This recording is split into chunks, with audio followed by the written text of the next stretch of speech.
తెలంగాణలో ఉష్ణోగ్రతలు భారీగా నమోదవుతున్నాయి. పగటిపూట బయటకు రావాలంటే జనం భయపడిపోతున్నారు. భయంకరమైన ఎండతో పాటు ఉక్కపోతతో జనం ఉక్కిరిబిక్కిరవుతున్నారు. అవసరమైతే తప్ప ప్రజలు ఇళ్ల నుంచి బయటకు రావద్దంటూ వాతావరణ శాఖ హెచ్చరికలు జారీ చేసింది. మే నెల రాకుండానే ఉష్ణోగ్రతలు 45 డిగ్రీలు దాటిపోతున్నాయి. ఇప్పటికే వాతావరణ శాఖ తెలంగాణలోని 9 జిల్లాల్లో ఆరెంజ్ అలర్ట్ జారీ చేసింది. హైదరాబాద్ నగరంతో పాటు అనేక జిల్లాల్లో ఎండలు మండిపోతున్నాయి. కొన్ని జిల్లాలు రెడ్ జోన్లోకి చేరిపోయాయి. వడగాల్పుల తీవ్రత అధికంగా ఉంటుందని చెబుతున్నారు. నల్గొండ, ఖమ్మం జిల్లాల్లో గరిష్ట ఉష్ణోగ్రతలు నమోదయ్యాయి. ఇక్కడ నిప్పుల వాన కురుస్తోంది. నడినెత్తిన భానుడి నిప్పుల కుంపటిని తలపిస్తున్నారు. ఇదే విషయంపై మరింత సమాచారం అందించడానికి కరీంనగర్ నుంచి మా ప్రతినిధి ప్రేమ్ కుమార్ సిద్ధంగా ఉన్నారు. ప్రేమ్ కుమార్, చెప్పండి. బ్రాహ్మణి కరీంనగర్ ఉమ్మడి జిల్లా వ్యాప్తంగా కూడా ఎండలు మండుతున్నాయి. ఇవాళ ఉదయం 10:30 అయితే చాలు కాలు బయటపట్టలేని పరిస్థితి ఏర్పడ్డది. అయితే ఇప్పటికి కూడా ఎవరు కూడా అసలు ఎండ రాకిడికి ఎవరు తట్టుకోలేని పరిస్థితి ఏర్పడ్డది. ఇవాళ దాదాపుగా ఎండలకు భయపడి జనజీవనం కూడా అస్తవ్యస్తంగా ఉందని చెప్పొచ్చు. జనజీవనం స్తంభించిపోయిందని కూడా చెప్పొచ్చు బ్రాహ్మణి. అయితే వర్షాలు కురుస్తాయి, వర్షాలు పడనున్నాయని చెప్పి వాతావరణ శాఖ చెప్తున్నా కూడా ఇవాళ వర్షాలు రాలేదు, వర్షాలు పడని పరిస్థితి ఏర్పడింది. అయితే దీంతో ఇక్కడ వాతావరణం కూడా వేడెక్కడంతో ఇక్కడ జనాలు అయితే ఉక్కిరిబిక్కిరి అవుతున్నారు.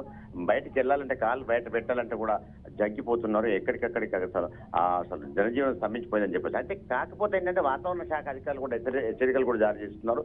ఎండలు బాగా ఉన్నాయి, తీవ్ర ప్రభావం చూపుతున్నాయి. దీనివల్ల చాలా అస్వస్థ గురయ్యే ప్రమాదం ఉంది, చనిపోయే ప్రమాదాలు కూడా ఉన్నాయి. వాళ్ళ ఎల్లో కూడా జారీ చేసింది, వాళ్ళ సిగ్నల్ కూడా జారీ చేసింది. వాళ్ళు వెళ్ళొద్దు బయటకు అని చెప్పేసి కూడా వాళ్ళు హెచ్చరికలు కూడా జారీ చేస్తున్నారు బ్రాహ్మణి. అయితే ఆయన కూడా ఇవాళ ఇక్కడ కొన్ని చోట్ల అంటే కరీంనగర్, జగిత్యాల, సిరిసిల్ల, పెద్దపల్లి, ఇటు రామగుండం, మంచిర్యాల జిల్లాలో కూడా ఈ పారిశ్రామిక ప్రాంతం కావడంతో ఇక్కడ ఎండలు తీవ్ర ప్రభావం చూపుతున్నాయి. ఇవాళ ఎవరు కూడా బయటకు వచ్చి తన పనులు తాను చేసుకునేటువంటి పరిస్థితి లేకుండా పోయింది. అంటే 11 దాటితే ఎవరు కూడా కాళ్ళు బయట పెట్టొద్దని చెప్పి వాతావరణ శాఖ అధికారులు కూడా హెచ్చరికలు జారీ చేస్తున్నారు. దీంతో ఇక్కడ ఈ ఏరియా, ఈ ప్రాంతంలో మొత్తం నిప్పుల కొలిమిలా తయారైంది అని చెప్పొచ్చు బ్రాహ్మణి. అయితే ఎవరు కూడా బయటకు వచ్చి వాళ్ళ సామాన్యంగా ఏదన్నా చిన్న చిన్న పనులు చేసుకోవడానికి కూడా రావడానికి జగ్గిపోతున్నారు. అంత ఎండల ప్రభావం ఉంది. అయితే కొన్ని చోట్ల మాత్రం మేఘాలు అయితే కమ్ముకొని వర్షం, ఆకాశాలు అయితే మేఘాలు కమ్ముకొని కనబడుతుంది తప్ప వర్షం పడ్డ సందర్భాలు అయితే లేవు ఇక్కడ మనకి. అయితే ఇప్పటికి కూడా కొన్ని చోట్ల ఇప్పుడు పెద్దపల్లి, సిరిసిల్ల, జగిత్యాల ఏరియాలో మాత్రం ఆకాశం మబ్బులుగా కనిపిస్తుంది తప్ప వర్షాలు అయితే రాలేదు. ఇప్పటి వరకు వర్షాలు కురిసే అవకాశం కూడా లేనట్టు కనబడుతుంది. అయితే ఈ ఎండల వల్ల మాత్రం చాలా మంది జనాలు బయటికి వెళ్ళి అస్వస్థ గురయ్యేటువంటి ప్రమాదం కూడా ఉంది. అస్వస్థ గురైన పరిస్థితులు కూడా ఉన్నాయి. ఇవాళ వాంతులు, విరేచనలతో చాలా ఇబ్బందులు ఎదుర్కొంటున్నారు. దాదాపు ఇప్పటికే ఒక 4 మాత్రం మృత్యువాత పడ్డ సంఘటనలు కూడా ఉన్నాయి బ్రాహ్మణి. అయితే ఎండ వాళ్ళు మృత్యువాత పడ్డారు. అయితే ఇంకా కూడా చాలా మంది అస్వస్థ గురై వాంతులు, విరేచనలతో ఆసుపత్రులకు చేరి చికిత్స పొందుతున్న పరిస్థితి కనబడుతుంది, వాతావరణం కనబడుతుంది బ్రాహ్మణి. అయితే మరి ఇంకో 2-3 రోజుల్లో కూడా ఈ పరిస్థితి ఇలాగే ఉందని చెప్పి కూడా వాతావరణ శాఖ అధికారులు హెచ్చరికలు జారీ చేస్తున్నారు. ఎవరు కూడా 11 దాటితే కాలు బయట పెట్టద్దని చెప్పి కూడా వాళ్ళు హెచ్చరికలు చేస్తున్నా కూడా ఇక్కడ పరిస్థితి మాత్రం దారుణంగా ఉందని చెప్పొచ్చు. అయితే ఈ వాతావరణం సంబంధించి కొన్ని చోట్ల మబ్బులు అయితే కనిపిస్తున్నా కూడా వర్షాలు మాత్రం రావట్లేదు.